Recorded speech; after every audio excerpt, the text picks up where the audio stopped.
નમસ્કાર નમસ્કાર નમસ્કાર નમસ્કાર વિદ્યાર્થી મિત્રો, સ્વાગત છે આપ સૌનું એસપીસીસી વિષયની એસપીજીકી બોલાવવા માટે મારા રણબંકાઓ તૈયાર થઈ ગયા છો. તો સરસ મજાનું બોર્ડની પરીક્ષામાં ઇકોનોમિક્સમાં જેમ ઇકો જીકી બોલાવી દીધી હતી એમ જ બોર્ડની પરીક્ષામાં એસપીસીસી પેપરમાં પણ આપણે બધું જ ફોડી લેવાનું થાય છે. એસપીજીકી બોલાવી દેવાની છે અને એની શરૂઆત હું તમને સરસ મજાના 10 સવાલો જે એસપીસીસીના પેપરમાં પૂછાવાની સૌથી વધારે શક્યતા ધરાવે છે એ હું તમને ફટાફટ સટાસટ તમારો ટાઈમ ઓછામાં ઓછો બગડે એટલા માટે માત્ર 10 મિનિટમાં કહીને વયો જવાનો છું. 10 સવાલો માત્ર 10 મિનિટમાં. જવાબ છે હું તમને સમજાવવા નથી રહેવાનો કારણ કે હવે એવું ટાઈમ છે નહીં મારી પાસે. હા, પણ એક વાત તમને ખાસ કહી દો કે એસપીના મેગા શોર્ટ લેક્ચરની લિંક અને સીસીના મેગા શોર્ટ લેક્ચરની લિંક આ વિડીયોના ડિસ્ક્રિપ્શનની અંદર મેં મુકાઈ દીધી છે. એટલે તમને કોઈને પણ કોઈ ચેપ્ટર સમજવાનું બાકી રહી ગયું હોય કે કોઈમાં લોચા લાપસી થતા હોય, મેગા શોર્ટ લેક્ચરના વિડીયો જોઈ લેજો એટલે તમારા બધા પ્રોબ્લેમનું સોલ્યુશન કન્ટેન્ટ વાઇઝ આવી જશે. પછી અહીંયા તમે ખાલી સવાલ લઈને પાકા કરીને રિવિઝન કરી નાખશો, ઇટ્સ ઓકે. ઓકે, એટલે એસપીસીસીમાં પણ સ્ટ્રેટેજી છે, ટોપ 25 મોસ્ટ આઈએમપી છે અને બધું જ આવવાનું છે ભાઈ. ભવિષ્યવાણી, સૂર્યોદય બધું જ આવવાનું છે. એટલે કાંઈ પણ આપણે બાકી રાખવાનું થતું નથી. પૂરેપૂરી ફૂલે ફૂલ તૈયારી. એની પછી તો એકાઉન્ટ છે ભાઈ. એટલે કાંઈ પણ બાકી મૂકવાનું થતું નહીં. ટેન્શન ફિકર છોડી દેજો અને મારા પર વિશ્વાસ રાખીને હું કહું એ પ્રમાણે પાકું કરવા માંડજો. ડન છે? ચાલો શરૂઆત કરીએ. 10 સવાલ માત્ર 10 મિનિટના. સ્ક્રીનશોટ પાડી લેજો. સૌથી પહેલો સવાલ, શેર અરજીની પ્રક્રિયા. એસપીસીસીના પેપરમાં 4 માર્ક્સ માટે મોસ્ટ આઈએમપી સવાલ છે ભાઈ. કેટલા માર્ક્સ માટે? 4 માર્ક્સ માટે. 4 મુદ્દા ટૂંકમાં તમારે સમજાવવાના થશે તો ભૂલાય નહીં. ધ્યાન રાખજો, સ્ક્રીનશોટ પાડતા જજો. ચાલો ચાલો ફટાફટ. માત્ર 10 મિનિટમાં પૂરું કરી દઉં છું. અને જેટલા જોડાણા છો, જેટલા જોઈ રહ્યા છો, એટલે જરાક ચેનલને સબસ્ક્રાઇબ કરી દો દીકરાઓ, ફટાફટ હાલો. કારણ કે હવે પછી એસપીસીસીના તમામ લેક્ચર અહીંયા જ આ ચેનલ ઉપર આવવાના છે. ઓકે, તો અહીંયા તમે એવું કીધું છે કે આ બધું સમજાવ્યું છે પણ અત્યારે મારી પાસે ટાઈમ નથી એટલે હું તમને ખાલી કહી દઉં છું કે ભાઈ એવી રીતે ડિટેલમાં સમજૂતી આપવી પડશે. 4 મુદ્દા આપણે સમજા ડિટેલમાં, એટલે એટલી બધી ડિટેલમાં પણ નહીં. સ્ક્રીનશોટ પાડો એટલે એક મુદ્દો જો એટલામાં જ સમજૂતી આપી છે. જો અહીંથી બીજો મુદ્દો શરૂ થઈ જાય છે, શેર અરજીઓ મેળવવાની. ઓકે, સ્ક્રીનશોટ પાડતા જજો. આવા બધા એમસીક્યુ મોસ્ટ આઈએમપી આંકડા છે ને એ ઓલરેડીનો અલગથી વિડીયો બનાવ્યો છે જે પણ તમારા સુધી ટૂંક સમયમાં હું પહોંચતો કરાવડાવીશ. મોસ્ટ આઈએમપી આંકડા છે અને બીજો એક બે વિડીયો છે જે તમને કામમાં લાગે એવો છે. ઓકે, તો એ એસપીસીસીના મેં મુદતમાં આપી દીધું છે. પત્ર કઈ રીતે લખવા એનો ઓલરેડી અગાઉ એક શોર્ટ ઉતારી નાખેલો છે. એ જરાક જોઈ, શોર્ટ ઉતારેલો એટલે વિડીયો એક ઉતારી નાખેલો છે જે આ રેકોર્ડ સેક્શનમાં, વિડીયો સેક્શનમાં જોઈ શકશો. બાકી નથી રાખ્યું મેં કાંઈ, પણ જોઈ લેજો. ઓકે, તો 4 મુદ્દા છે. ત્યાર પછીનો સવાલ છે અનિયમિત અને ગેરકાયદેસર શેર વેચણીનો તફાવત. 2 માર્ક્સમાં અથવા મને પૂરેપૂરી ખાતરી છે ત્યાં સુધી 3 માર્ક્સની અંદર મોસ્ટ આઈએમપી છે, જરાક ભૂલાય નહીં. ઓકે, અનિયમિત શેર વેચણી, ગેરકાયદેસર શેર વેચણી. હકીકતમાં નિયમ એવો છે કે જેટલા માર્ક્સમાં પૂછાય એના કરતાં ડબલ મુદ્દા બે બાજુ લખવાના. ચોપડીમાં જ પણ 5 આપ્યા છે તો 3 માર્ક્સમાં પૂછાય નિયમ શું છે? બે બાજુ 6 લખવાના. 2 માર્કમાં પૂછાય તો બે બાજુ 4 લખવાના. પણ ચોપડીમાં 5 આપ્યા તો આપણે ચોપડીવાળાનો આંક કાઢી બે બાજુ 5 લખી નાખવાના છે. નવું કાંઈ આપણે કરવાનું થતું નથી. ઓકે, ડન છે ભાઈ? હાલો. ત્યાર પછી ડિબેન્ચર ટ્રસ્ટ ડીડ, 3 માર્ક્સ માટે મોસ્ટ આઈએમપી સવાલ છે. ચેપ્ટર નંબર 3 ડિબેન્ચરમાંથી આ સવાલ છે, જરાક પાકો કરી લેજો, ભૂલતા નહીં. ચાલો ચાલો આગળ વધીએ. Debenture trust did most IMP સવાલ 3 માર્ક્સ માટે. તો આવી રીતે એટલી બધી વસ્તુઓ, વિગતો નોંધવી પડશે.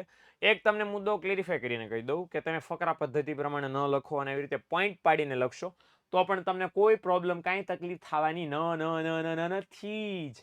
હે ને? લખજો તમે તમારા પોઈન્ટ પાડીને. સામુકનું શું થાય છે ખબર? સારું થશે, પેપર ચેકરને તમારો ડેટા જલ્દી દેખાશે અને એના કારણે પરિણામ શું આવશે કે જલ્દીથી માર્ક્સ મૂકી શકશે.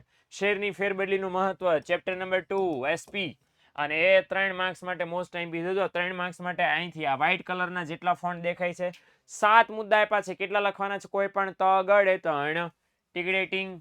3 માર્ક્સ માટે મોસ્ટ આઈએમપી, ભૂલાય નહીં, આટલા જ લખવાના છે. સાવ સહેલા છે, ઈઝી પીઝી.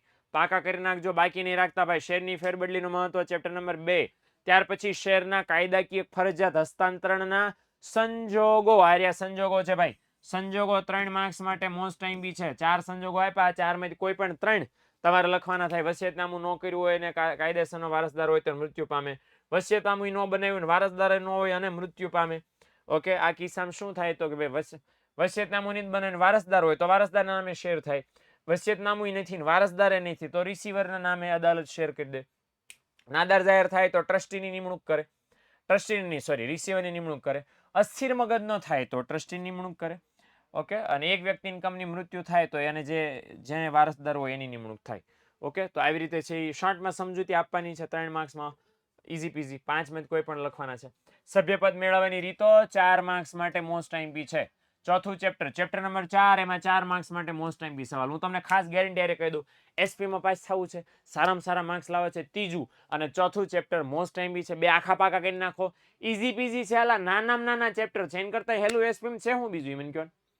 ઓકે, તો એકદમ મસ્ત છે. ડિબેન્ચર બહાર પાડવાની વિધિ એ પાકી નહીં કરતા, બાકીનું જો એમાં કોઈ એવું નથી કે તમારા ક્રમમાં પાકું કરો ત્રીજા અને ચોથા ચેપ્ટરનું. તો હવે ઇઝી બંને ચેપ્ટર છે, પાકા પહેલા કરજો. તમે એસપીની તૈયારી કરવા બેઠા હશો અત્યારે તો ત્રીજું અને ચોથું ચેપ્ટર સૌથી પહેલા પાકું જોશે. હવે હાલો એ ધ્યાન રાખજો. સભ્યપદ મેળવવાની રીતો જેટલી હોય એટલી આપણે 8 રીતો ટૂંકમાં સમજાવવાની છે. ઓકે, હાલો 9 આપી છે, 8 રીતો ટૂંકમાં આપણે સમજાવવાની. આવી રીતે ટૂંકમાં સમજાવવા વાંધો નહીં, પણ 8 સમજાવવાનું. સ્વતંત્ર ડિરેક્ટર 3 માર્ક્સ અથવા 4 માર્ક્સ માટે મોસ્ટ આઈએમપી છે. ઓકે, તો ધ્યાન રાખજો 3 માર્ક્સ અથવા તો 4 માર્ક્સ માટે. તો ભૂલી નહીં જતા ભાઈ. આ મેં આવી રીતે કર્યું, તમારે દોરીને આવો ટાઈમ નહીં બગાડવાનો, પોઈન્ટ પાડીને લીટી વાઇઝ લખી નાખવાનું. ઓકે, આવું કરવા જશો તો પેપર પૂરું નહીં થાય ટાઈમે. ઓકે, આ બધું લખવાનું. સ્વતંત્ર સંચાલક વિશેની જ માહિતી છે આ બધી. ઓકે, હાલો ત્યાર પછી વળી પાછો તફાવત આવ્યો છે જે ચેપ્ટર નંબર 5 માંથી આપણને દેખા દેશભાઈ. અને એવું કહે છે મેનેજિંગ ડિરેક્ટર અને ડિરેક્ટર વચ્ચેનો તફાવત. આ તફાવત છે 3 અથવા તો 4 માર્ક્સમાં મોસ્ટ આઈએમપી છે, જરાક ધ્યાન રાખજો. અને 3 માર્ક્સમાં પૂછાય બે બાજુ 6 મુદ્દા, 4 માર્ક્સમાં પૂછાય બે બાજુ 8 મુદ્દા. એસપીમાં સહેલા તફાવતોમાંનો એક આ તફાવત છે, તો એ પાકો કરી નાખવાનો છે. ઓકે, ત્યાર પછીનો સવાલ છે સામાન્ય ઠરાવ અને ખાસ ઠરાવ. તો 2 માર્ક્સમાં પૂછાવાની લાયકાત ધરાવતો સવાલ છે, તો બે બાજુ 4 પોઈન્ટ આપણે લખી નાખવાના છે. ખાસ ઠરાવ અને સામાન્ય ઠરાવનો તફાવત છે. ચેપ્ટર નંબર 6 કંપનીની સભા, એની અંદર આ તફાવત આપણને આપવામાં આવેલો છે. ઓકે, ત્યાર પછી સીસી ની વાત કરવા જાઓ તો ઈમેલ લખતી વખતે ધ્યાનમાં રાખવાની બાબતો 3 માર્ક્સ માટે તગડે 3 માર્ક્સ માટે મોસ્ટ આઈએમપી છે મારા ભાઈ. 3 માર્ક્સ માટે 12 આપ્યા છે, કોઈ પણ 6 લખવાના છે.